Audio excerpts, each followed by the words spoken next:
Hello, everyone. My name is YiFeng. Welcome to Watching Silent Films podcast.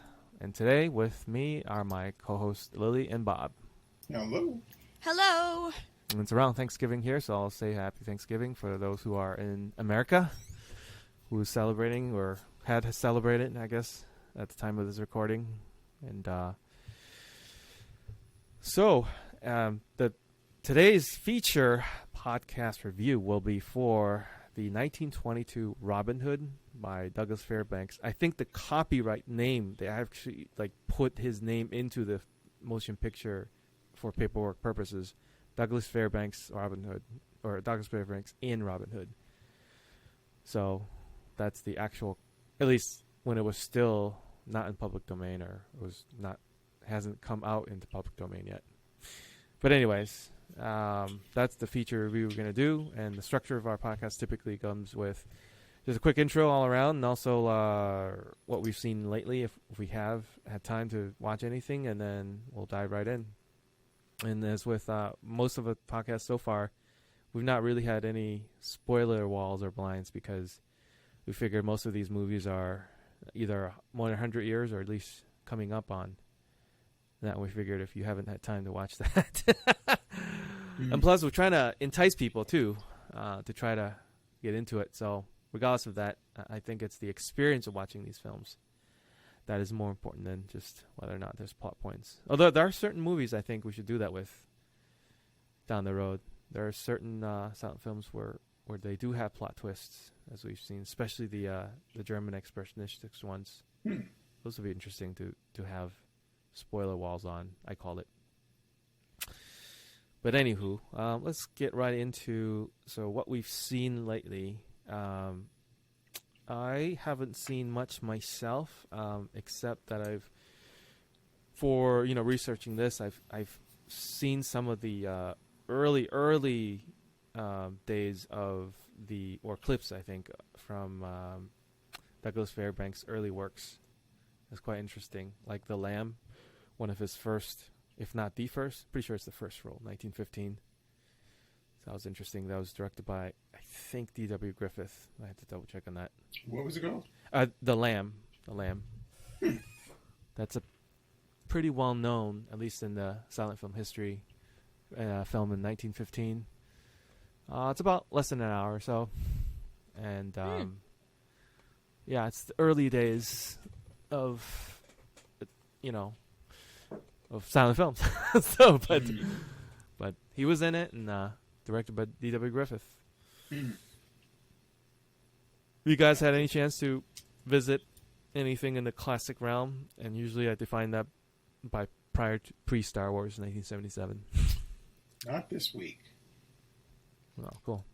No, same. Not this week. I watched a short interview on, a woman who was in a cult, but that's more modern. That doesn't count. Anyways, it's actually quite popular in the silent film era. People's, not just America, but kind of the global fascination with that. Because I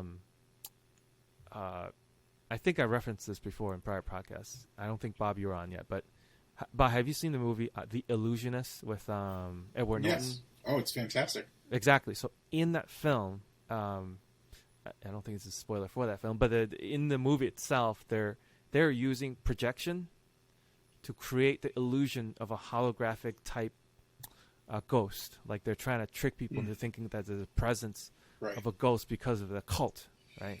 So it's an illusion, obviously, because they're magicians. That's the nature of the movie. The movie's about a magician trying to win a woman back or something like that. That's kind of the gist of the movie. But within that, it's kind of I think it came out around the same time as the Christopher Nolan movie. What was that called? The Prestige, right? Prestige. Yeah, they were right. They were contemporary movies. Yeah. Yeah, they were like two sides of the same coin almost. Yeah, exactly. There should be a name for that when. Because it always happens. Yes, there is. Two or three movies will come out with almost the same plot. Yeah. There is a name for it. I forgot what it is now. Something like twin effect or something like that. They've done an analysis of that. It was quite fascinating. Copycats. They actually they develop it kind of unbeknownst to each other. They just happen to release it They happen same to, year. yeah. You It's wonder. really weird. It seems unlikely, but Yeah. because it happens so many times. And certainly, the silent film era was no stranger to any of those. It happened quite common there and as well. It's a very strange phenomenon over time. But So I remember reading too. Scripts would get stolen all the time, and then they just copy each other's work. That's what it seems more likely to me. Yeah. That someone hears the rumor of this thing being done by another studio and says, "Oh, we can do that." Yeah. That's certainly a possibility. But anyways, what was I going to Illusionist was that within the Illusionist, you could it really, to me, when you watch it, it really opens up. It's really fascinating to look at sort of how they look at that turn of the century history, like the people's fascination with the magic, but also with the occult. Like a lot of people, they're watching magic, even though it's like sort of modernistic and people are quote unquote enlightened. They have more science now than before, but there's still, I think, this fascination from the audience perspective to embrace what's in the cults. You know what I mean? Like supernatural, something like that, where they're not quite sure if it is happening or not. Like they're just freaked out by it, And I think we still have that some of that today, but at least certainly in that era of time, that's a good one, really, because it does play into many of the films, including like the Nosferatu, certainly the ones we've seen. Oh yeah, with all the cult symbols and the people. Yeah. I mean, unfortunately, don't remember their names now. Yeah. But yeah, they were occultists, and there's symbols in the movie, and you dig deep, and you're gonna find some stuff. Yeah, but the point is, people are just fascinated with that because motion picture. There's been just critiques of it. Even the people who are contemporaries of when the silent film came out, they're figuring how the motion picture could be. That even though they might sort of understand what the science is, they can sometimes point to it saying, "Wow, this is like magic." Like watching movies, recording and playing it back as itself, some sort of illusion itself, like magic. You know what I mean? And sometimes people tie it to occults and stuff like that. That watching movies is like super, like But again, that's the sign of the times of that era of time. But anyways, it's just a little sidetrack. Witchcraft, burn them. Exactly like Haxon, right? I was thinking Monty Python, but or that. I bet you if they probably seen some of those early silents. They probably were referencing a lot of those older comedic bits. But I'm sure. With that being said, let's transition right into the feature. Robin Hood, 1922. What are your favorite scenes from the film? Or if you like, what it, do you know, did you guys, let's start with this. Did you guys know the Robin Hood story? Just the original work itself? I didn't research this, so I'm actually don't know. Robin Hood is one of my two favorite fictional characters. Peter Pan and Robin Hood are my two favorite fictional characters. So that must mean that you know a lot about it, right? Absolutely. Which So is which is why this is one of the silent films I've seen multiple times. Perfect. So can you regale us with what the context is then? Like, who wrote it, or is it originally was a book, I imagine? Well, the film credits I'm not as much familiar with. I mean, the story, obviously, I am. It's folklore. It's English folklore. Right, originally. Right. It was not right. It wasn't taken from an original book or anything like that. Basically, the King of England goes off to the Crusades, and the Earl of Huntingdon. There are various tellings of why. I mean, he supposedly went off to the Crusades with Richard, and had to come home for some reason. Basically, I like this telling, frankly, of why he would come home, but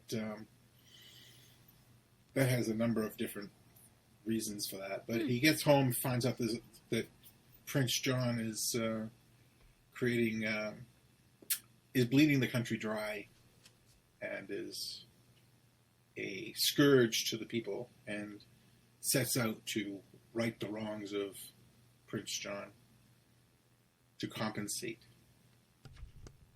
And eventually... What you're telling us is more folklore, but not history, right?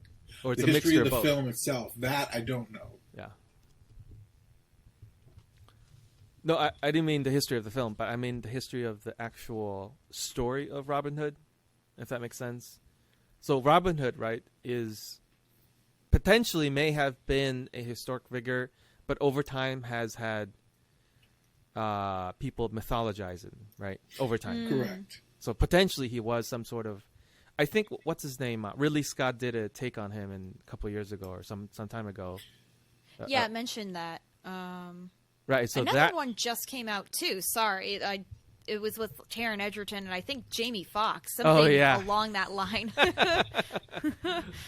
Right. At the time of this podcast, it's 2019. So for people who are referencing those movies, but that, from what I read, I haven't seen that one, the Ridley Scott adaptation but he supposedly grounded it more like this is the real life sort of more, historic figure, and then there are all these myths built around those sort of happenings and around that historic event. That's, I think, Ridley Scott's take on it. You know what I mean?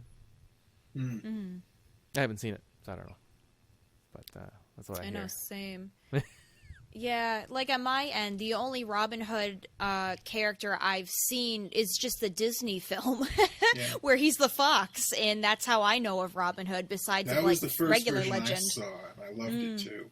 I love that version. Wikipedia says the earliest known ballads of Robin Hood are from the 15th century. Wow, yeah, and are not related to King Richard at all. Right. So over time, it is. Again, Correct. become, I'm sure down the road, that's what I was thinking of, as putting some context into like who this Robin Hood figure is, and then take it back to the movie of like, how Douglas Fairbanks incorporated some of those sort of story ideas or some mythologizing of this character, of this mythology into his film. You know what I mean? Was kind of the track I was thinking. So if you know a lot about this Robin Hood context, I was thinking of was, how far back it went, and certainly, through one of the first Crusade ages, right? Looks like, or second or third. There's been multiple Crusades over the years. But yeah. Yeah. Wikipedia also mentions that he's been portrayed in film by like 30 actors. Oh yeah, I mean, at this point, yeah, this current point in time. But back then, it must have only been the first, if not the second or something. It's got to be. It's probably the first film of Robin Hood. Yeah, maybe. I would think. I feel like in the 19-teens, there's been a huge amount of works that has been done before, like Peter Short Pan. films. Yeah. Yeah, I mean, that was their film back then. Even though it was short, that's what they call it. There was no 2-hour features back in those days. It's 19-teens. Right. We call it a short. They called it a film. That was their film. Yeah, even though it was like 4 or 5 minutes long, it's still, that's what it was back then for them. Yeah, this was a 2-hour feature, which actually surprised me. Yeah. I know, same. 11 reeler. Yeah. I thought that was kind of long for a silent film. It is, yes. But it does cover a lot of ground. Yeah, it seems to, at least for the first half, it seems to be focused sort of on the court, the sort of the monarchical sort of politics, as it were. And well, you asked the question Yep. about our favorite scenes. Go ahead.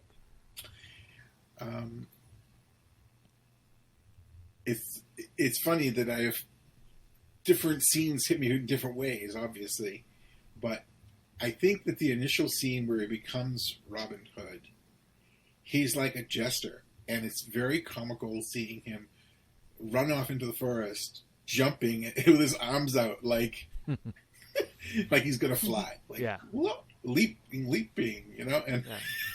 Yeah. So that actually made me laugh out loud. I guess that's probably, the scene that strikes me the most. I love the first scene where they show him in the window, silhouetted with the light behind. Oh, yeah. Because it's so classic. Right.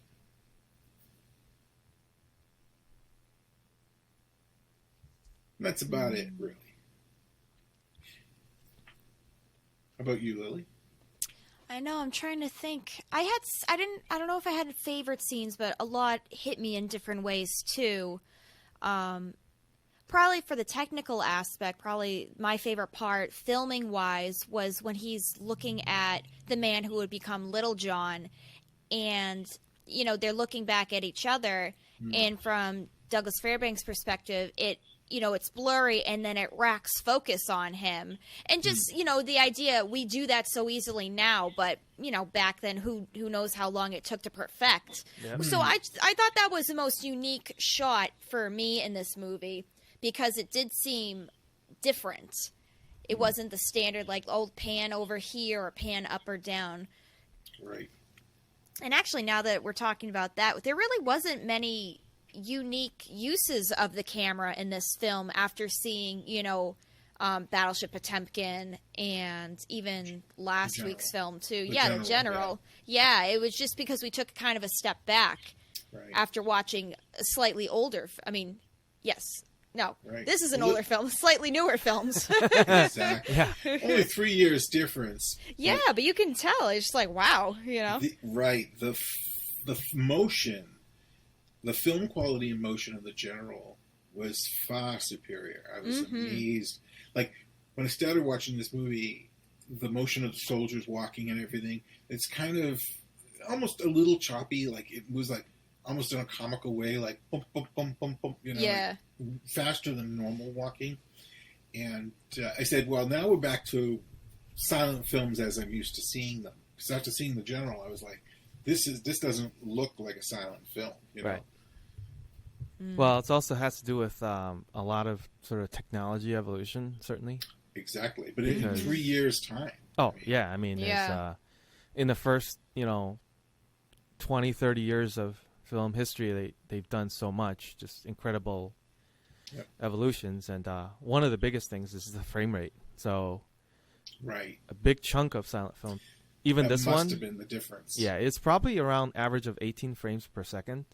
Right. Nowadays, 24. Yeah, so that's like it started to standardize late 20s, I would say. It was still kind of wonky back then, but around that time is when they're like, when sound came in, sound dictated the frame rate, because at a steady, constant frame rate, that's where you can lay the audio track. No kidding. Yeah, well, I mean, think about it. If you're printing audio, because before that, the only way to do audio, synchronize audio with film, is to have a separate sort of disc, like a vinyl disc or something. And so they would play the vinyl disc and the picture at the same time, and that's how you get the synchronized sound on playback, right? Exactly. So it's got to be in sync. Right. So, but with the talkies, as it were, post The Jazz Singer and all those works, New York. There's a bunch of works where they did technology work on it, and they were basically like, I think it was I'm very fuzzy on the history, but there's a bunch of the tech resolution of this is that we're gonna print the audio track, magnetic track, sort of like tape, right? The 8-track or the audio tape that we know, at least today, the ancient version of that. We're going to print the audio track magnetically on the side of the film. Exactly. Like between There's the sprockets. Sound bar right on the film, right? Exactly. And so in order to do that, we need to have a steady frame rate. And if you don't have a steady frame rate, you're going to have the audio going and then chipmunk with the, really fast or slow, right? It's very interesting that you mentioned this, because I used to lace up films and run the projectors at a movie theater. So, so you know this firsthand, then. I do, but I wasn't quite understanding you at first. But yes, they actually have the mechanism that literally slides each frame into place. Click, click, click, click, click, and it actually doesn't. The soundtrack moves in a different part from the frame from the film. This I just figured out from what you were saying. The soundtrack is on the film, but as the film goes across the projector, the light, it has to stop momentarily, right, so that you get the flash. Right. So the sound isn't sent there. The sound is sent in another part of the film that's running through nice and smooth, gradual. Right. So one part of the film is clicking forward, and one part is moving like a record player. Right. Very interesting. And certainly, it's interesting because even there's actually a modern equivalent of that disc technology prior to the talkies. When in the theaters, I don't know if you actually got your hands on it, but when they did DTS came up with CDs of the soundtracks. No, that was after my time. Right. So what happened was the audio wasn't on the print except for backup. So the only reason they put some Dolby Digital stereo tracks on the film negative itself is only if the digital CD copies failed for a reason, and sometimes they did. And if they did, it would fall back. Like there's a software in the projection system to say, look, if our DTS CD soundtracks fail, please fall back to the stereo. Wow. And so that, like Jurassic Park, for example, uses DTS surround sound. Kidding. All right, we're getting sidetracked a little bit. So let's pull it back. Yeah. Let's pull it back to into Robin Hood. Yeah. Robin Hood, 1922. So I didn't have any specific scenes, but I feel like there's certain shots to me that encapsulates kind of the character, but also Douglas Fairbanks is like when he was Robin Hood, and one of his cohorts or whatever threw a log or wood or something in the air, and one of his guys like shot an arrow in the air. It's right. it's almost like the shotgun. What do you call that? Shots. I forgot what the name is. Pole vaulting, shot put, yeah. Yeah, any number of those. And it was like with arrow instead, right?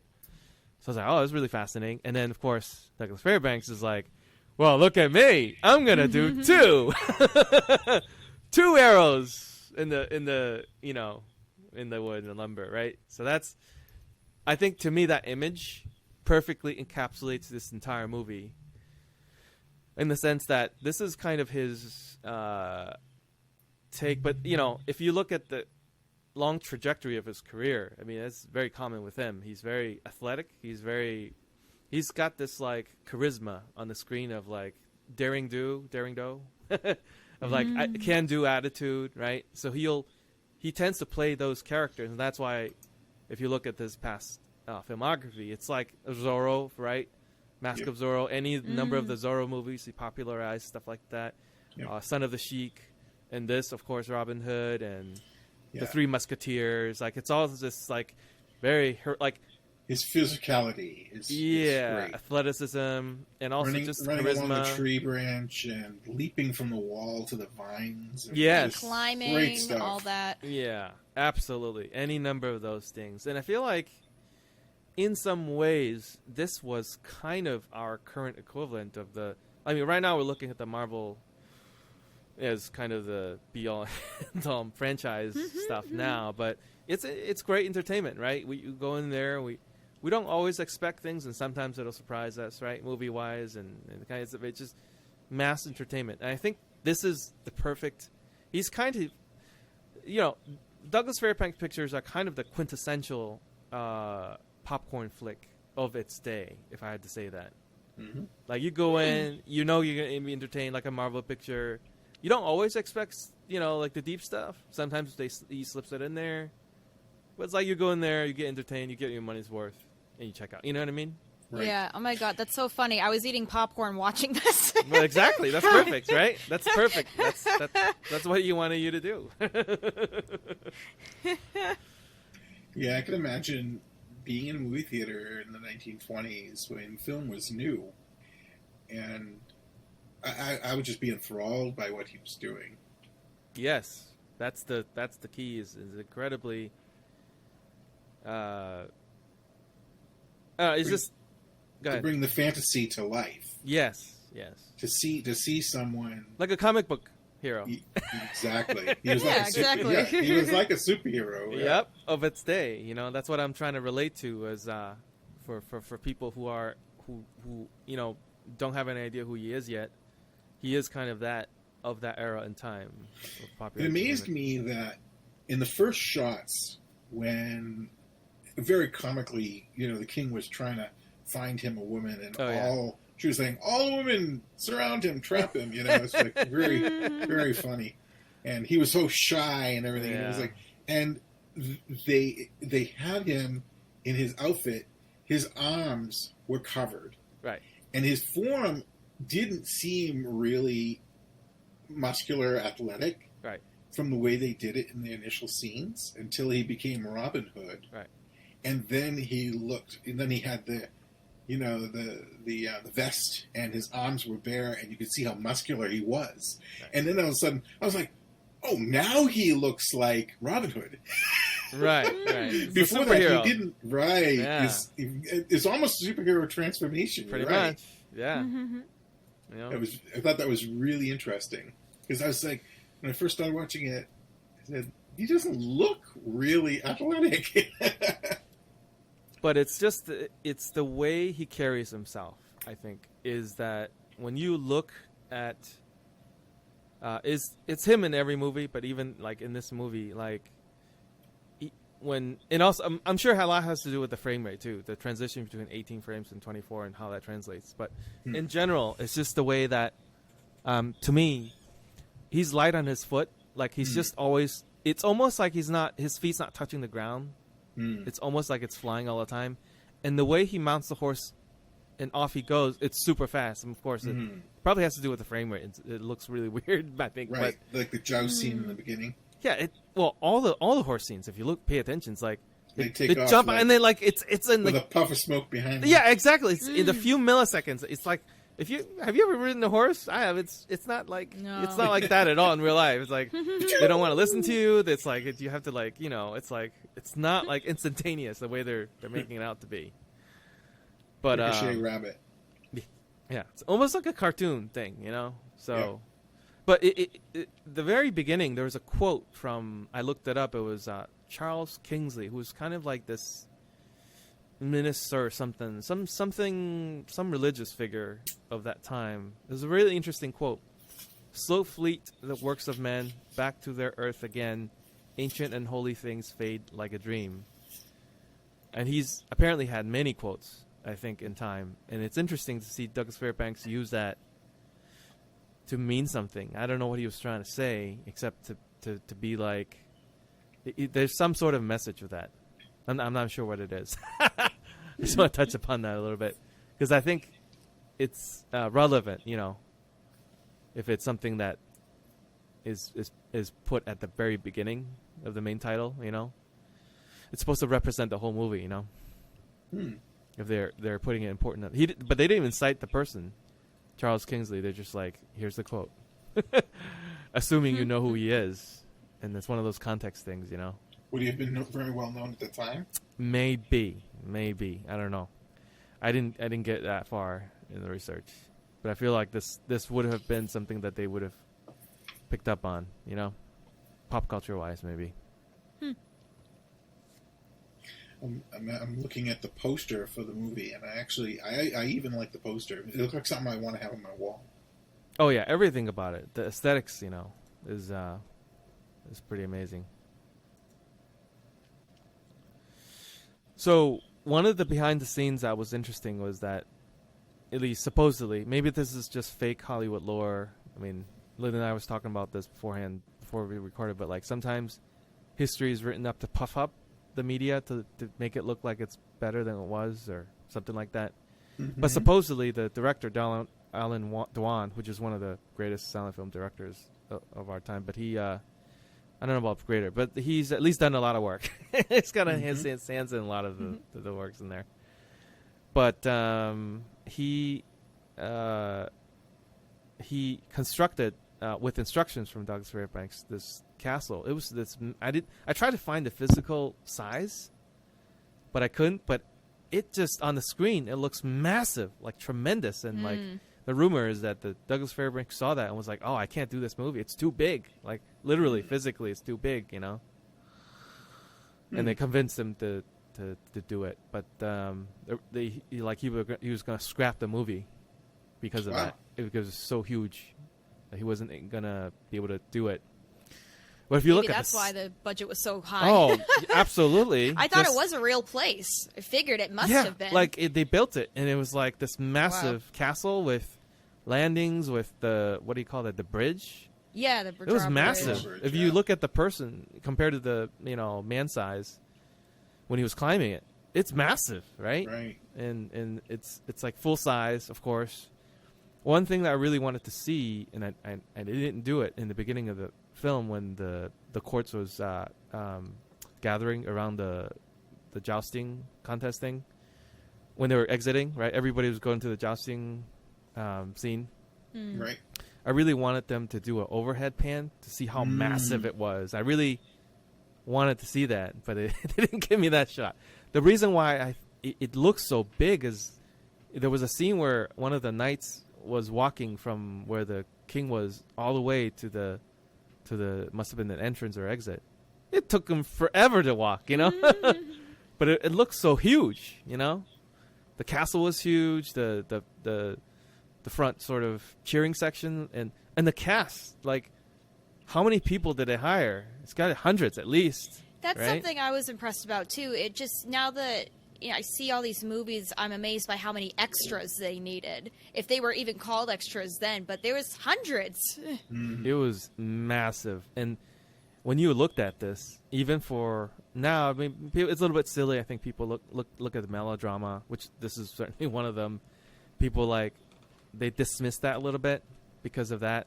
They'll get too wrapped up into the melodrama situation. But I think if you look past that a little bit and you look at the massive amounts of set built, the costume per person, like when the maidens were coming out to, approach Huntingdon, like every one of them had costumes that were so detailedly, supplied. Like it wasn't just like an afterthought. You know what I mean? Right.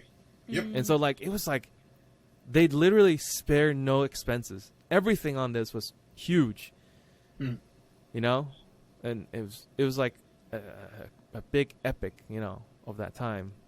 So, and that's what that was my impression of the opening shots, and a little bit funny to me. I don't know, but like when Little John and King Lionheart, they were in the, I don't know what you call it, like the seating when they're sat down looking at the contest. So Little John has this falcon or bird. I think it was a falcon because they use it later on. And it was Prince John. Prince John, right? But it was Little John. I think isn't it called Little John? No, no. Little John was a different character. Yeah. I'm sorry, I'm getting all the characters mixed up. Little John was the blonde guy that was one of his companions. Right. So the brother Prince John, he had this pet falcon, right? Mm-hmm. And it was on the throne, I guess, next to the throne. It was on his arm. On his arm. Now, King Lion, he was eating some turkey leg. Exactly. It was this interesting contrast of like I'm eating some sort of bird meat, and then you got this live bird looking at it. It's like, what are you doing? You're eating some bird creature. a subtle comedy, a little subtle comedy in there. Yeah. But even though you think this is like a silly what we think nowadays, I think sometimes with our cynical eyes, like, oh, it's just like, it's silly melodrama from the early days of film. It's actually quite deep. If you think about scenes like that, every little thing is being thought of, right? Yeah. Even though he's just eating something, and even though there's a falcon on somebody's arm, it has symbolism in there. It's like it's painting a picture of their relationship between the brothers, right? Yep.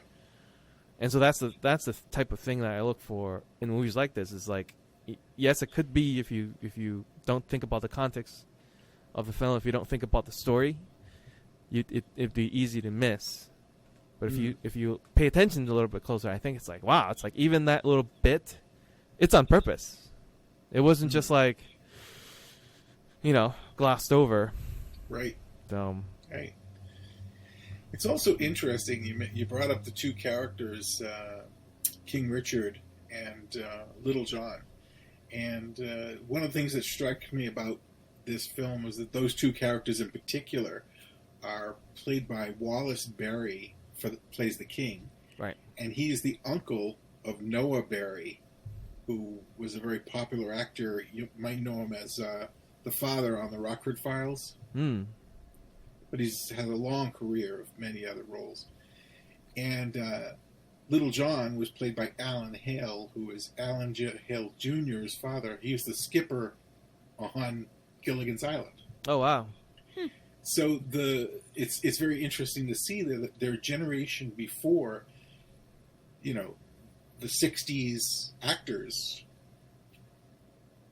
who carried on, you know, their previous generation. Yeah. I thought that was very interesting. Well, it's the same with... Go ahead. Go ahead. Sorry. Interrupted. I was looking, as soon as I saw the opening credits and I saw the names, I was like, oh, wow. I wonder if they're related. And sure enough, I did the little research and said, oh, they are. Yeah, if they're in, I was going to say in Hollywood, and you see some similar last names, it's very likely they are. It's very... Yeah. Because, you know, like a lot of industries, nepotism is very alive and well. But sometimes you're like, why wouldn't you? Like, if your parents were doing something successful, making money and popular, whatever, and you wanted to continue that vein, right? So, yeah. You know, I don't think it's. I mean, it happens. It's sure, but I don't think it's a high percentage actually. Well, higher than a lot of fields of work, I would say. Yeah, I think that's my point too. But in point, I think that the number of families like the Barrymores who go like 3 generations is fairly rare. I mean, you can name them because they stand out, but when you consider how many actors there are on film in Hollywood, I don't think it's a high percentage. Well, maybe nowadays things are spread out more, but it may have been the case in the earlier days because they figured if you've got experience, they might as well just start using you. You know, if you grew up in an environment and you're familiar with how things work. Yep.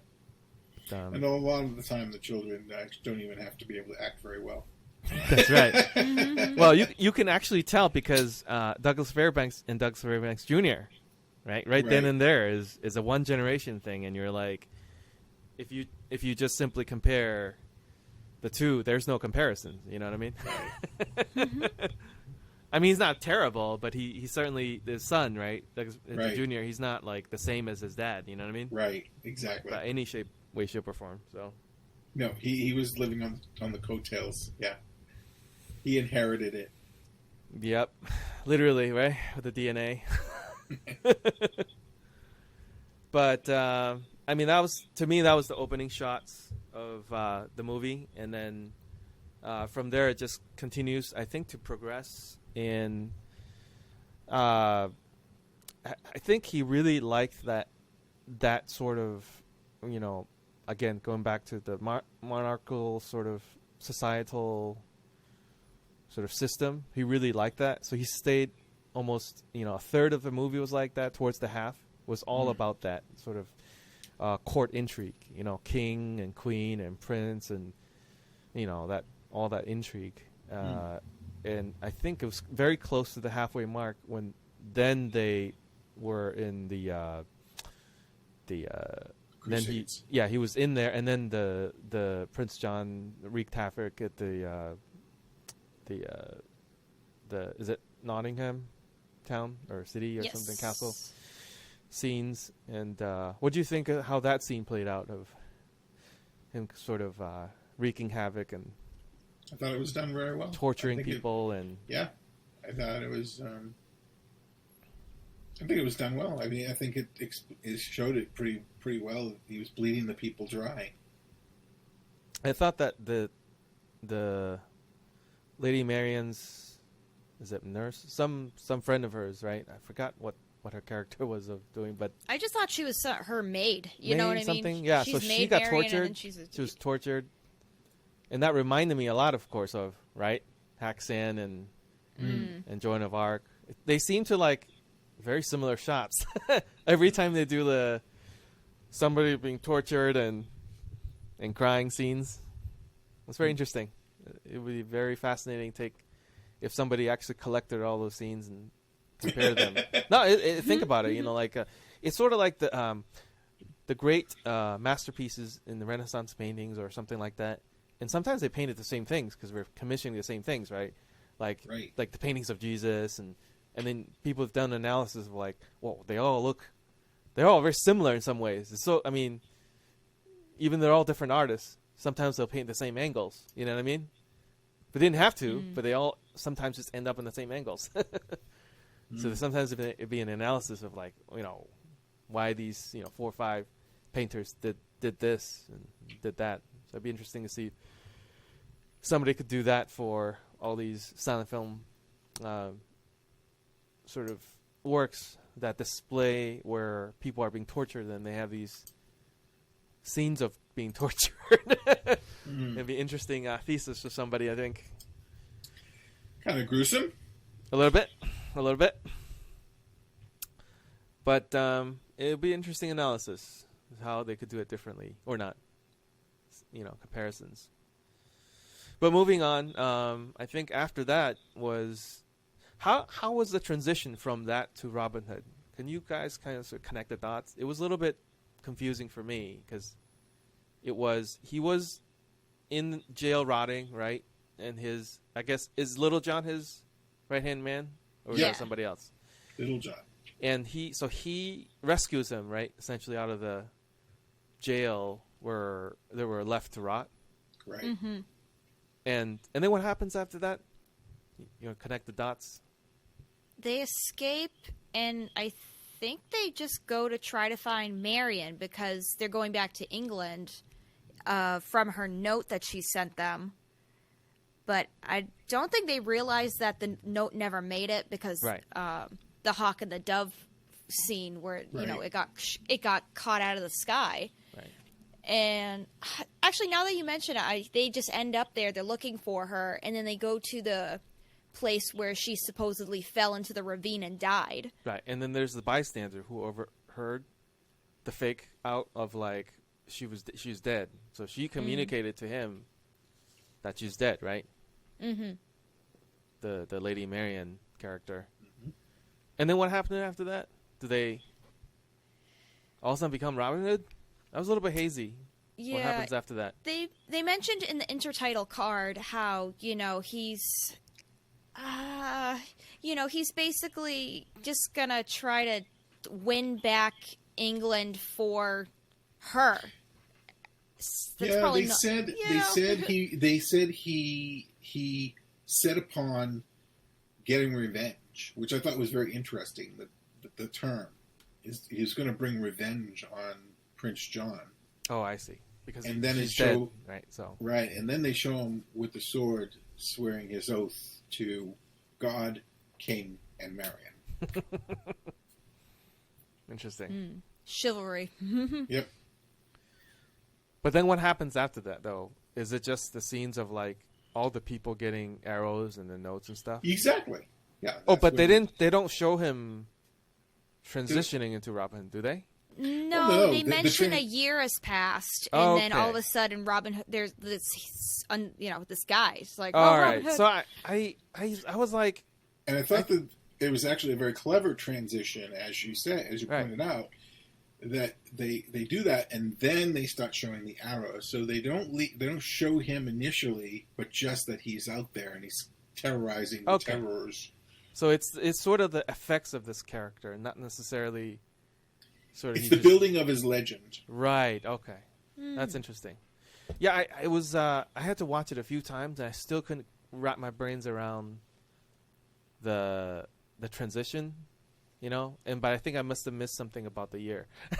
I felt like he had a massive change of personality at that point in the film too. Oh yeah.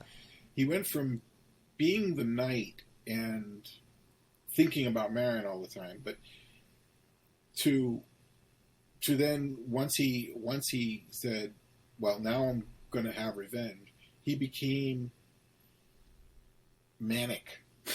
Yes. He almost like went off the deep end, a little crazy there, and that's when he started to like leap about. Yeah. Which I thought was pretty cool, actually. He became this Well, I think it was cool that they showed a difference in personality based on body language. Yes, yes. Part of it is like I'm wondering if that's just sort of the action character Douglas Fairbanks mode taking over versus when he was in the more subdued knight mode, I guess. Does that make sense? Well, I have a feeling, I'm not sure if you're saying that was just part of his acting style or whether that was written in. I get the strong feeling that it was very intentionally written in. Oh yeah, I'm sure it's intentional. It's just he seems to have the same sort of energy when he's playing these types of characters, as it were. Doesn't he have that sort of energy in most of his roles, though? Oh, that's what I'm saying. That's what I'm saying. So he's just kind of when he's full Robin Hood mode, he's calling upon those same characteristics, which obviously made him popular because he didn't do those leaps as the knight, like you were saying. He did it as Robin Hood, right? So exactly. Yeah. Well, that makes more sense. It was just a more subtle transition, I think, than I was expecting. I was expecting more of the brash heroic entrance. You know what I mean? Like, here's Robin Hood, and then all of a sudden he's doing all these things. I'm actually thinking of the other Robin Hood movie, Adventures of Robin Hood in the 30s. Right. Who was Errol Flynn? Errol Flynn's. Yeah, that's what I was thinking of. Because that's I was like, that's the Robin Hood I was thinking of. Errol Flynn is the epitome of Robin Hood in most people's minds. Exactly, including mine. Right, I was like, yeah, you were thinking like, this brash, character comes up blasting through it, and then he's doing all this stuff. But like you said, they took a different route with this. How would you compare the two between that Robin Hood and this Robin Hood? Because they're not contemporaries, but very close. I like both. I mean, I like the Errol Flynn better, but this one is very enjoyable as well. How would I compare them? I mean, obviously you have black and white. Was it in black and white? It feels like it was in black and white. Robin Hood? Yeah. This one? The 1922 one? The Douglas? Yeah, it's just black and white. It is tinted. It is tinted in it's tinted, but it is black and white, right? Correct, yeah. It is, yes. Yeah, I mean, all of a sudden, I was thinking about, you said, how do you compare the two? And I'm like, it is black and white. Yes, black and white versus color. Yeah. And I think both actors did a great job. Right. With the characters.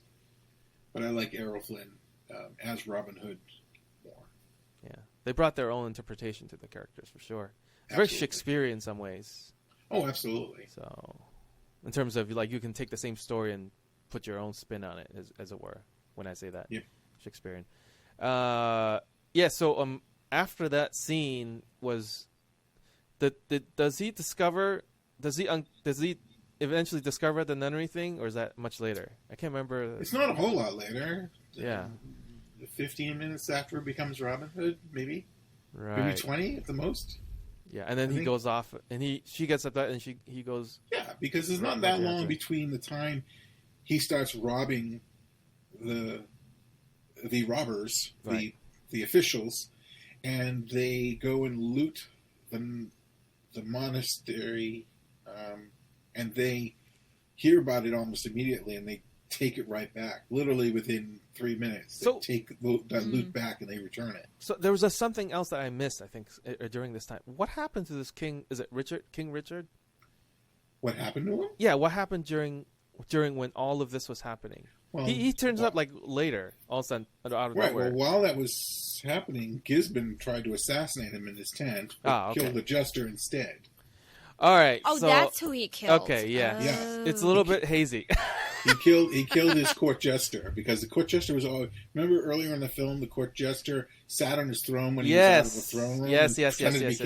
Well, he slept in his bed, but that wasn't revealed to the audience. They wanted the surprise, which I thought they did very well. Yeah. So Gisborne comes in and stabs him, and I'm sitting there like, did he actually kill the king? And I was like, that's not part of the story. No, yeah, okay. So See, those couple of pieces there were the most confusing part of the middle was, to me, when Robin Hood, became Robin. That, to me, was all sudden to me. And then the thing was the king came out of nowhere. It seems like to me.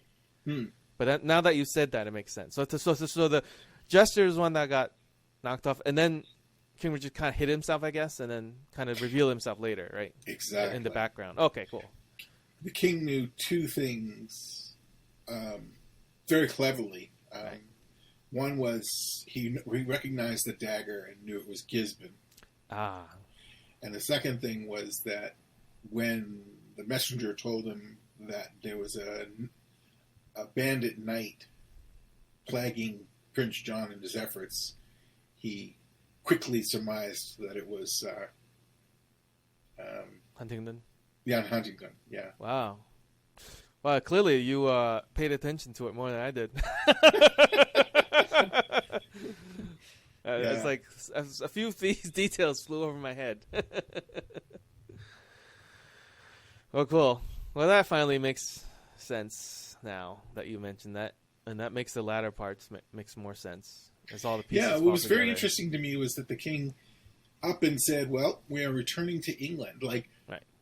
They should have noted that the Crusades were coming to an end. Maybe they were in one of the dialogue panels that I missed. But, right. I don't think the king is going to...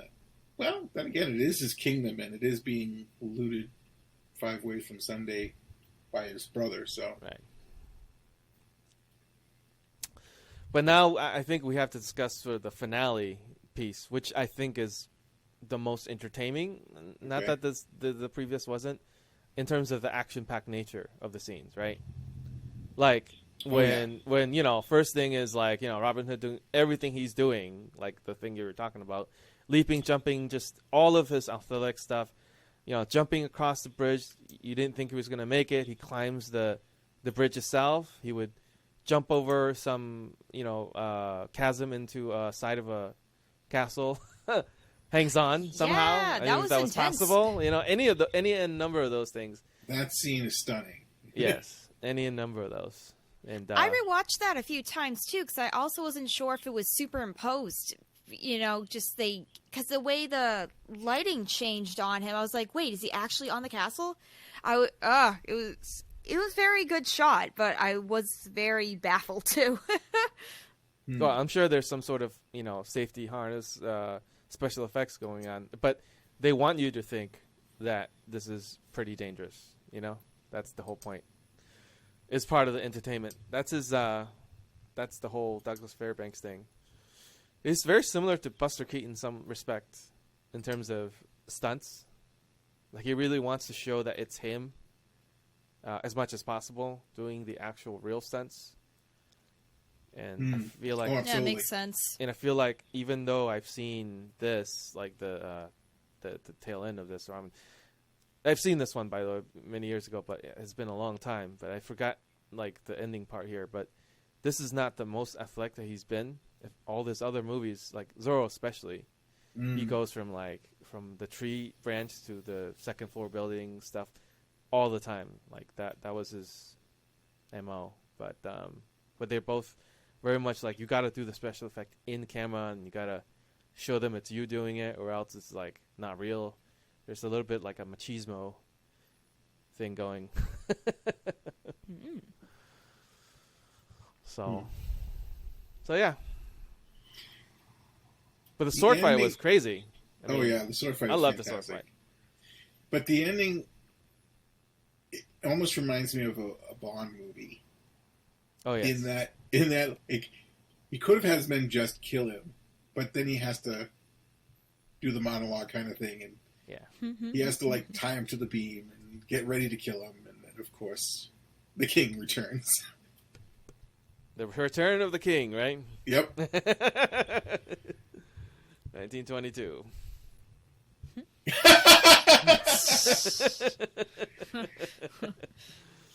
I got to say, as far as Robin Hood movies go, I really dislike the Kevin Costner one. Oh yeah, Prince of Thieves. Yeah, which I had such high hopes for, because at the time I first heard about it, I liked Kevin Costner. But as I've said, Robin Hood's one of my favorite characters.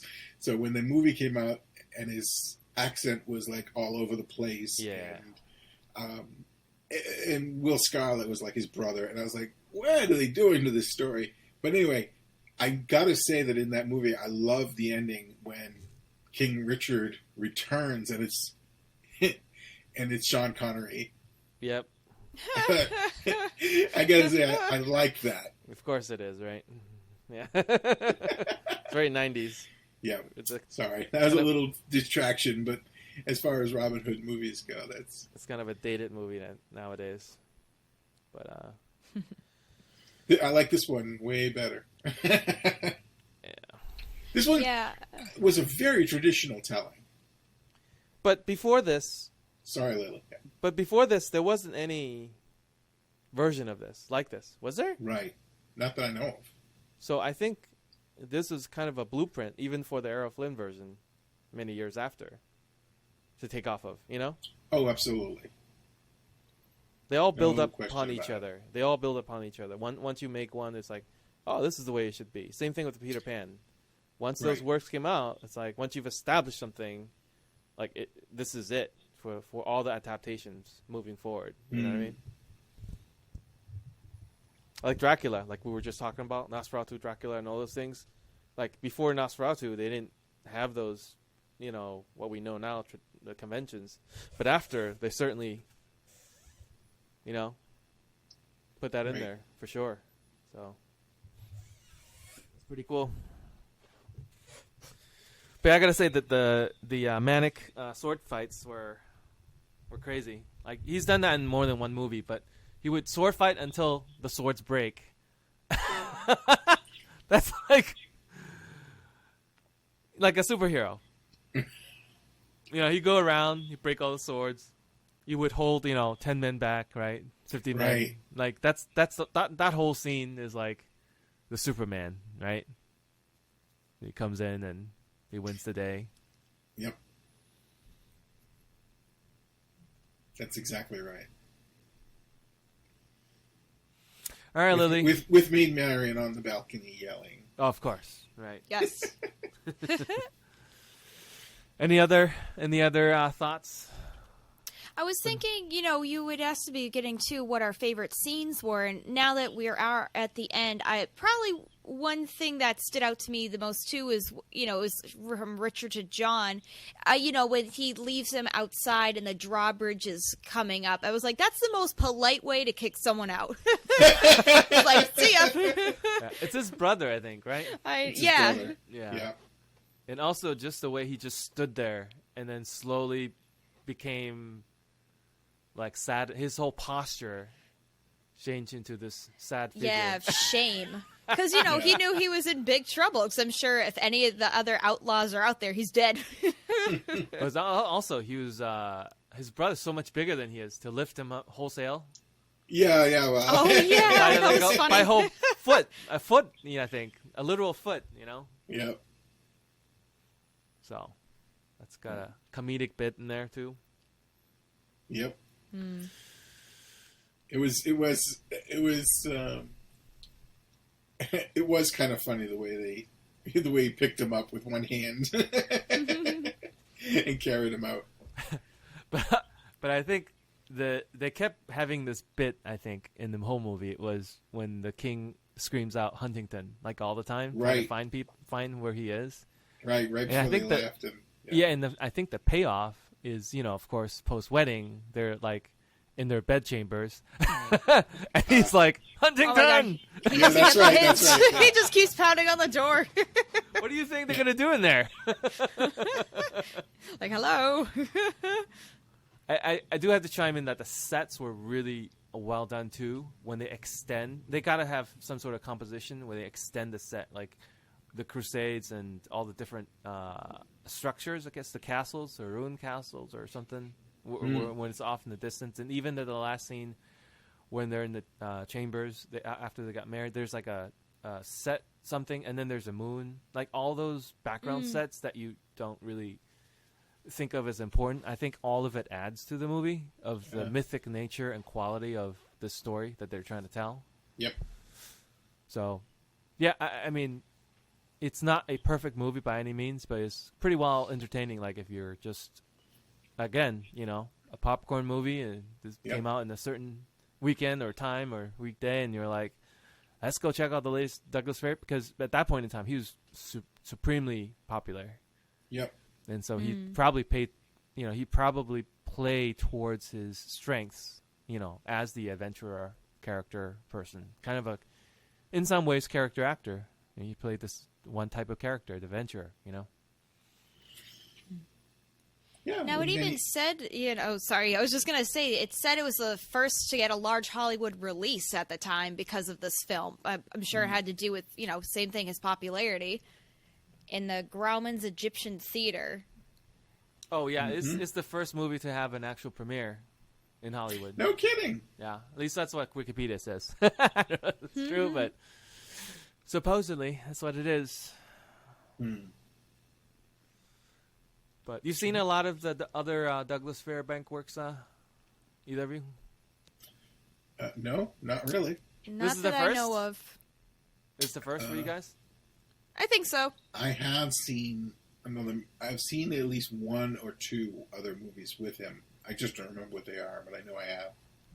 It would probably come back to me. Thief of the Baghdad, or the Thief of Baghdad, definitely, or Son of the. Oh, that's Valentino. That's I'm mixing. The Thief of Baghdad is Valentino. You're right. Yeah. No, so the Thief of Baghdad. No, the Sheik is Valentino. Yeah, the Sheik is Valentino, and the Thief of Baghdad is Douglas Fairbanks. That's what I thought. Yeah. It's all mixed up. But yeah. So so all of his works, I've seen a big chunk of them, I would say, and this movie comes towards not at the end, but towards the end, not the absolute end. I gotta say it's probably the height. That's why they gave him so much money. It's probably the height of his career at this point. Because he started with, like I was saying, The Lamb, and then he made many, many romantic comedies, I think. And then he started to play towards his strength with the whole athleticism thing. Right. And How early was The Lamb? 1915. Oh, okay. That's when he started his in film career. But he's been acting since it was 1905, 1900s. He was doing that for a long time. But the number of pictures, most of which is probably lost.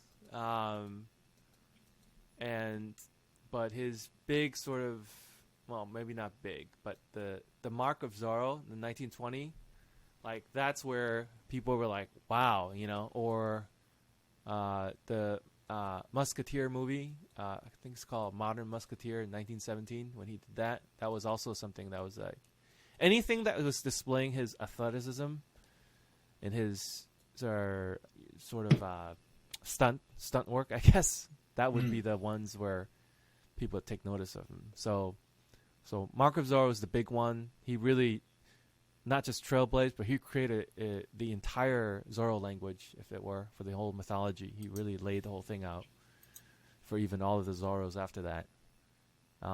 Three Musketeer, 1921. Robin Hood, this is 1922. A couple years later, it was Thief Baghdad, and he did a sequel. But I think it's got to have more than one sequel. But then he did Son of Zorro. And then his big one was, after this, there's a movie called The Black Pirate. It's the first quote-unquote color movie. I think I've seen that one. Yeah, it's the first color movie ever, I think, because it's the 2-strip Technicolor, not the 3-strip. The 3-strip Technicolor would come later in the 30s and 40s. But this is 1926, the first 2-strip color movie, which means that you can only do 2 primary colors, pretty much. And you would kind of Mickey Mouse. It was kind of like black and white, pastel-ish color. Right. It's got a strange look to it. It's the first color movie with a 2-strip Technicolor, which went on for a number of years. I don't know how long. I don't know. You gotta look that. But afterwards, then the 3-strip Technicolor took over, and then the rest is history. But yeah. So you got that, and then Iron Mask, and a bunch of other movies before he died in 1939, heart attack and stuff like that. But that's kind of his trajectory. Is that what happened? Yeah. It's like, why didn't he have a longer career? Well, People die at a certain point in time. Yeah. But yeah, so that's his kind of career trajectory. But certainly his, beyond just his film career, beyond the acting part, what he also was most known for is not just Mary Pickford, but also coming with the United Artists. Right. Of course, United Artists is the big four. Exactly. So it was D.W. Griffith, Mary Pickford, Charlie Chaplin himself. These are like the largest stars, I think, of that time in America, at least. And they created this studio, United Artists, which is still kind of known today. If you look at some of the movies, Sure. Like James Bond was distributed by, or maybe made by, I can't remember. There was some history with the United Artists, but there's a bunch of movies. If you look at those main title logos, at least in the 90s, I remember, there's a bunch of movies. They were still in power, I think, before the corporations started to buy all these library and rights back and forth. But yeah, that's the other claim to fame, because they have a business that's run by the artisans themselves with a lot of help, and not just corporate sort of people. You know what I mean? So that was a unique take on making the business work. But anywho, any other thoughts before we wrap up? What did we think of the original score? I was very surprised by that. Was because I took the link that you sent us, and it's on YouTube. But I don't know. I was just very surprised that was to the original score. And am I right when it says that? It was like, really? It just didn't seem like the type of music I was expecting. It was a bit jovial. At times, but it was just more, I think, because I like looking at the people's comments, too, who watch it, just to see what they think. Someone had mentioned it was kind of synthesized, and I guess it was, but I don't know. If you have to think about it, like, they couldn't record the original 1922 version, so what they've had to do is either have people use synthesizers / computers to recreate the scores on a computer and then attach it to the film print, as is probably what this guy did. Gillian Anderson, he rearranged it. But the original score composer was Victor Scherzinger. Yeah, Scherzinger. So he wrote it, but then they probably performed it, live orchestra or something like that. So until somebody spends the money to have a full orchestra and record it, like it's one of those, like, money things, right? Would Kino or whoever owns the rights to this movie, I don't know if it's in public domain, but like once you are trying to release the movie, who's going to put up all the money to pay all the musicians and conductors to, even if they physically have the score, just to adapt it? You know what I mean? And that's going to take some time, right? Studio time. And you got to record it, and you got to mix it, and you got to get get everybody okay, sign off. And once you sign everything off, then finally you attach that score into this film. That's why YouTube has a bunch of like silent movies without any scores, which is not the way you should watch silent films. Because not too many people are going to do it for the love of the film and not get paid, not want to get paid. Well, it's really hard. It's really, really hard. There are ones out there, but there's just so much content out there, in general, but especially with silent films that they're uncovering. And as they're uncovering, even as one as popular as this, right? This has got to be like one of the biggest classics of all time in terms of silent films. But even that, it's like, that's all they got. They got somebody to resynthesize the original score. That's the best they could do. But so when I listen to that, with that context in mind. So in my brain, my pigeon brain, I try to imagine a full orchestra, even if it's synthesized. You know what I mean? And so when I do that, it makes more sense. There is a theme running through it, though. That's what is interesting. Anytime the King Richard / sort of the good guys, as it were, the Douglas Fairbanks characters and related characters, they have a theme. It's the marching dun dun dun dun dun dun dun dun dun, dun, and then it's like at the end, the finale, the whole thing kicks in. So that was serviceable. Could have been done better for sure. In terms of very interesting. It wasn't all bad, but some parts you're just like, doesn't sound quite right, you know? Exactly. Yeah, they had a bell ring every now and then. And yeah, the bell was interesting too. It was a little distracting to me. That's because it's all synthesized, right? That's the problem. So you get what you get. Yeah. But I think if somebody down the road, again, if some corporation / Douglas Fairbanks organization or some rights holder put some money into this, some budget into this, I think they could do a real good performed adaptation of the score, you know?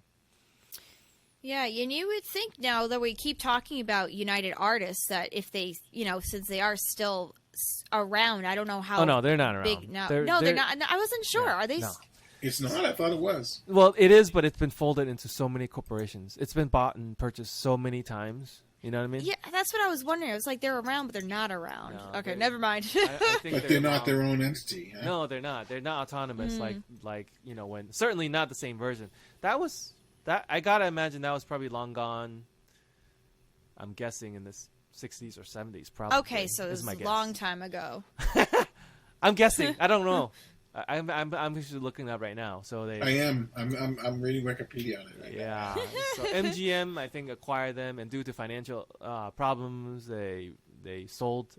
It's been literally through so many hands. MGM acquired Samuel Goldwyn, and 2014 MGM acquired it. Yeah, it's like it's part of so many different corporations now. You know what I mean? Who knows what rights owns what? It's just huge amount of stuff that's so I said a large majority of United Artists post 1952 libraries now owned by MGM, but pre 1952 with a few exceptions are now either owned by other companies like Turner Entertainment, which is probably it's one kind of sad, kind of makes me sad, or in public domain. Yeah, I mean a company created by the four giants of film at the time. It's like, but let's see, 1919, 100 years since the founding of UA. Yeah. So anyway, very, very interesting. Once again, I mean, I feel like we'd have to look at the Kevin Brownlow book to see more information too. Oh yeah, it's well, the Brownlow book's more is about the people. It's less about the corporations and business hands. But if you look at the Wikipedia, you'll see kind of where they ended up,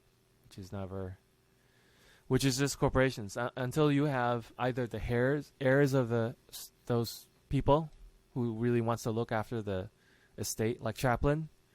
Chaplin's well looked after. Like Geraldine, I don't know her name, but she's the granddaughter of Charlie Chaplin. She's looking after her and many other people, I'm sure.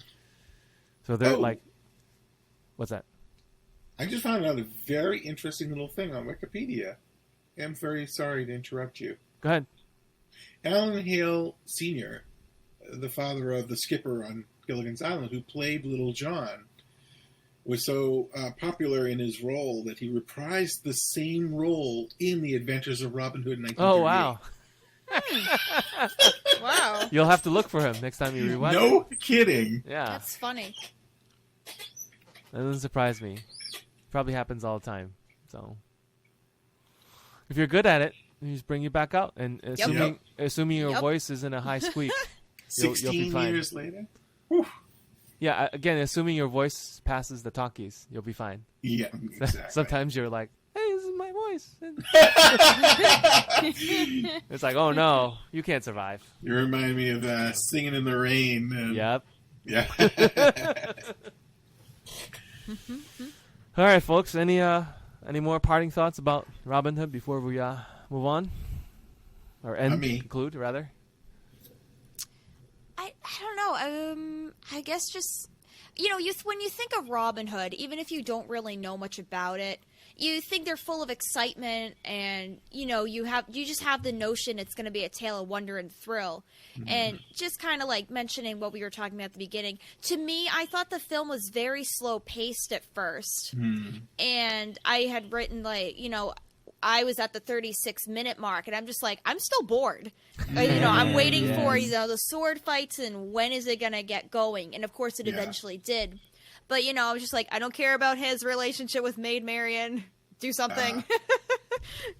I don't know, but once we were talking about it, because you had mentioned even the brothers, King Richard and Prince John, their their relationship, one has a bird, one's eating a bird. I didn't pick up on that because I was too busy being like, bored.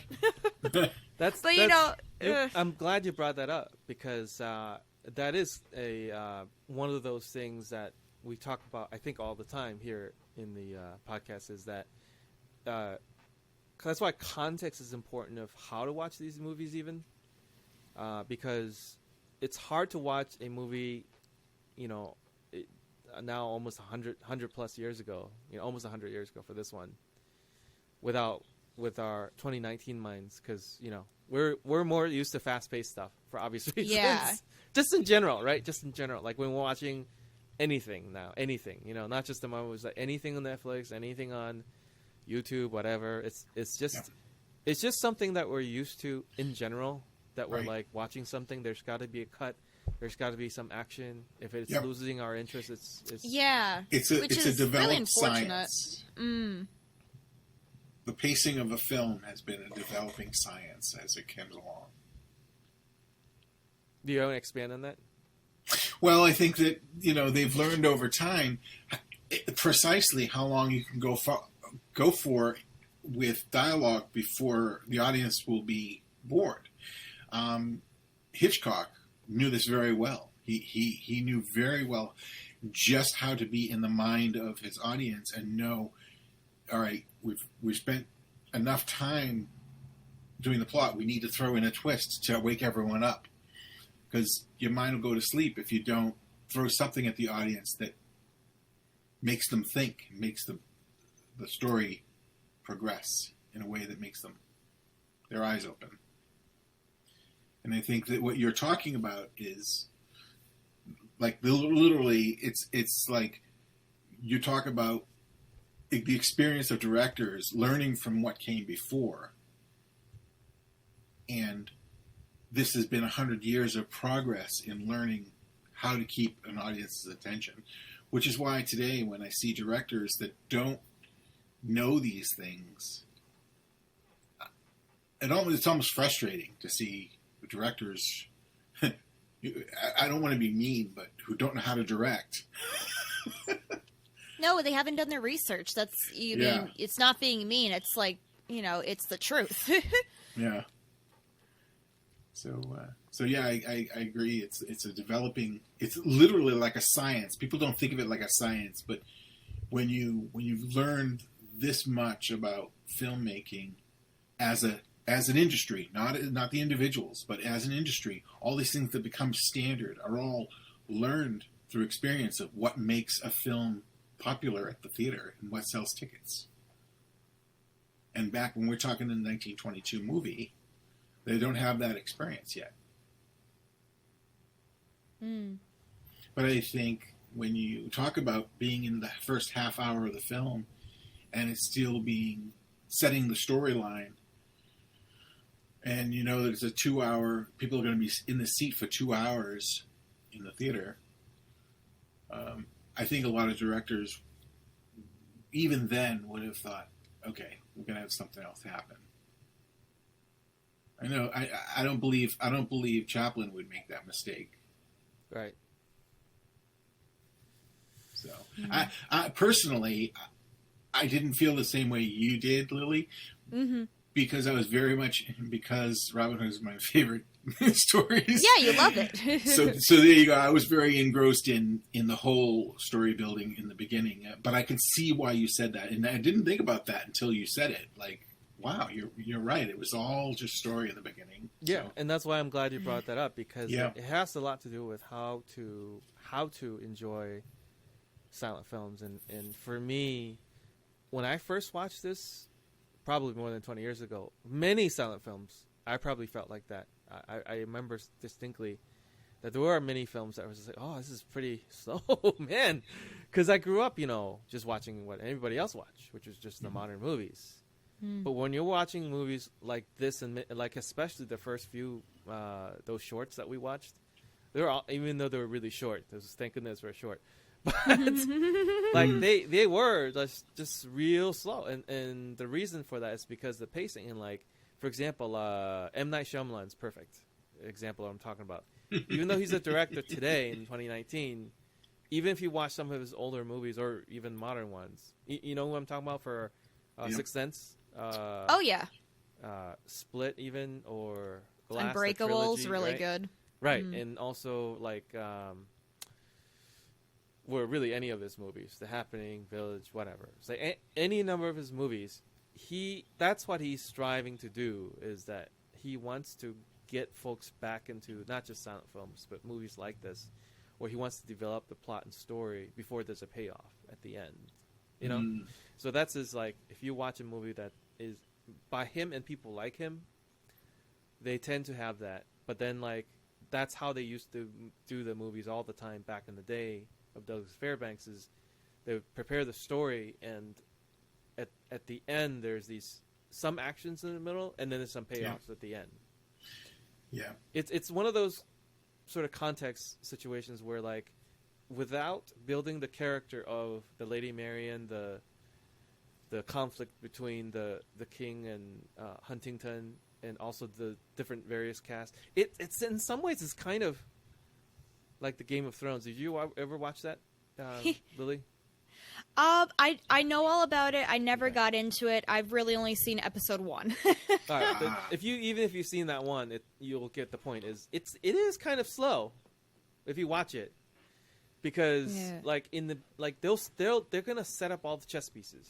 Like, because there's like 10 main characters, and then you got this one, this one, this one. That essentially is what Douglas Fairbanks was trying to go for. Is not full on Game of Thrones, but in a similar vein, he's trying to set up this court intrigue of what's going on in this monarchy. Why is the brother trying to go for this? And in his drunken state, right? He was trying to be like, this drinking cup for the king is going to be mine. Everything's going to be mine. Yep. And this other guy is like, no. And then it's like, or like, oh, let's get you, let's get you a wife because you're clearly, you need it. Like, there's all this intrigue that's happening in the king's court. It's interesting that I mean, Dwan is part of it, but Fairbanks actually wrote it. And I think that I think it's great, because I think the thing that I enjoyed that where you were getting bored, Lily, is that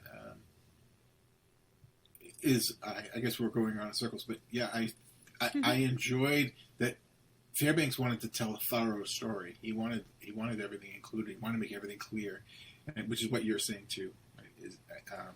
My point is he's trying to raise the stakes. So once you have all these characters have some stake in it, he's laying out the different plot lines so that at the end, when that's why I was trying to clarify some of those threads in the middle. I was asking you guys questions of how he became Robin Hood and how the king Richard came back, because once you figure out all those lines of plot and the characters, it's the payoff, right? The payoff is like the king shows up, he rescues everyone, Robin Hood, kills all these people, and like, he gets rid of all the bad guys, and the Prince John is ousted, and he's no longer prince, he's exiled, and massive changes in the plot, right? And that's the payoff. And like, if you were in the audience, maybe I'm guessing back then, you would have been cheering at the end, because you're like, oh, these guys are bad, and now they're getting their comeuppance. Great, there's the payoff. Like, you're like out of your seat. This is the payoff, and that's what I'm thinking of.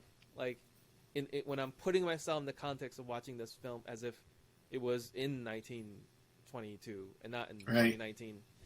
Right. And that's hard to do. And honestly, like, because of all the time of this podcast, Thanksgiving 2019, I've been eating a lot of food and a lot of food coma. I had to like. Sleep. I literally fell asleep multiple times through this whole movie. I had to rewatch this. That's why I missed a lot of some of those, because it's been, again, both that and I've seen it. Last time was 20 years ago. I had to rewind multiple times, and even every rewind was, I kept falling asleep at any point. because the pace is different, Right, and the thing that we've been talking about, the experience of the industry and the development of the industry over time, it almost makes it like for people of this era to criticize a film of that era can be very unfair to it. In that we're talking about the experience, we see it with all the experience for 100 years after. So if we criticize it based on that, and you said this in the first podcast I did with you, is that young people will look at silent films and have a very hard time seeing it through the eyes of the audience of the time. Right. Yeah. And that's in a way, I feel like some of my criticisms have been that I've looked at it, that criticism of modern day eyes. That's what I mean by the word context. Is that right. If you're able to string and find the context as the gateway into watching these older films, and I think that's true of almost anything that you want to read out of history. So if you're trying to read, the Constitution, but you got to figure out the context of the time, or the Declaration of Independence. Like, you got to look at history from the context of history, and not just through 2019 eyes. Because if you did, sometimes it's hard. Like, I think I used this example before, but like Disney Plus, the new streaming platform from Disney, has these old 1930s and 40s and 50s cartoons that are just plain out racist. And so it's like they have this block of words drafted by lawyers saying, oh, when you watch this, just be mindful. This is horribly racist. It's not representative of Disney today. So be careful as you venture into this realm. And it's like, well, but like that's all history. It almost it should be like it goes without saying all the time. You should have that fine print, everything. For everything that you view when you're reading history or experiencing something out of history. You know what I mean? Exactly. Makes it should sense. go without saying, you might say. Because you will read works in the past that with people who are terribly, terribly racist. It's just like, well, it's just, that's how you have to experience history. It's just, that's how they did it. And that's how we still do it now. And so if we did it now in 2019 and people look at us in history, even 20 years from now, in I don't even know what that is, 2039, whatever. And we're like, yeah, and you're like, oh, wow, 2019, Trump was kind of a racist, maybe. I don't know. I don't know. I'm making things up now. But you get my point. You got to have some sort of historic precedence, context, and then once you have that, you kind of have to, read out of it what you need to get out of it rather than read into it. Because when you read into it from a 2019 perspective context, it can be a challenge. Having said that, I did fall asleep many times. I just want to make that clear. Yeah. I was just going to say, it is good to be reminded about the context, though, because, it's like when I was watching... Oh, geez. I am blanking. The Klansman, the one by D.W. Birth of Griffith. the Nation. Thank you, Birth of a Nation. I was able to get into that movie, but this one I just couldn't. You know what I mean? It's just weird. Different movies bounce around. And that one was older. But I think it all just depends. I don't know. No excuses. No, I think you're onto something, because it might have to do with the way it was made. And that's the thing I was most fascinated about. Another thing about this movie was somehow the way this was made, it's not as dynamic in terms of the film language, if that makes sense. Yeah, no, I can see that. Whereas even The Birth of the Nation, that was at least 5, 6, 7 years before this, or longer, I think.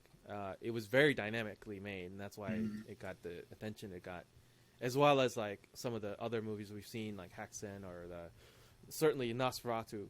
Highly, highly dynamic movies, right? With different camera angles and very interesting, just very interesting takes on different things, and that's why I even said in the beginning I wished that they did a high angle shot. How familiar are you with Alan Dwan? I'm not. I know he's one of the sort of the well-known guys. Oh, okay. in the I wonder- silent film era. But Okay, I asked that because I wondered if It might be his Douglas style. Fairbanks might have made a mistake in picking that director. Oh, I don't know. He might just be a guy for hire. He'd be like, let's do this, let's do that, and get it done. I think there's always in there might be a tension between Douglas Fairbanks and various different directors. Even if the directors want to do something, he may be like, make this shot so I can look good. You know what I mean? Mm. Yeah. Because he wants to show you how he can jump from the bridge that's closing on the castle.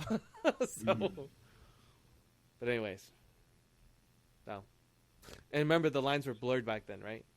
There was no like, I am the director, even though you are in Right. name. It's always like, More yeah, of maybe. a communal product. Yeah, everybody pitches in, doing everything. So the 20s is when they started moving towards the segregated roles, but not right away. I think they're slowly transitioning in time. Any other thoughts? That was a good point, Lily. Yay. Yep. That was a really good one. No, I can't think of anything else. Nope. That's the end of my brain.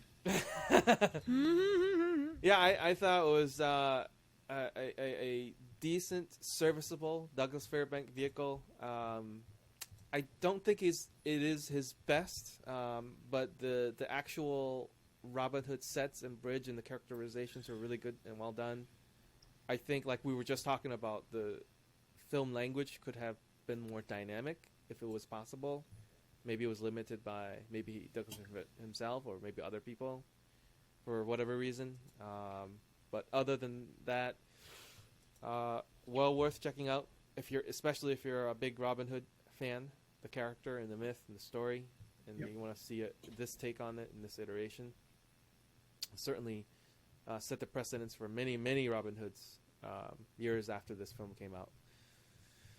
So that is our take today on Robin Hood, and thank you again. Thank you, Lily, and thank you, Bob, for spending a huge amount of time watching this movie and doing some research into it, and I thank you, listeners, for being with us on this journey, for listening to us, and we'll be back here on the same time, same channel, same place. How does that old saying go? Same time, same bat channel, same bat place. You know what I'm saying. So Same bat time, Yep. same bat channel. Yep. So we'll sign off with, you'll find our social stuff and past recording archives at watchingsilentfilms.wordpress.com. Again, that's watchingsilentfilms.wordpress.com. And we'll talk to you again weeks later. Thank you. Thank you. Bye-bye.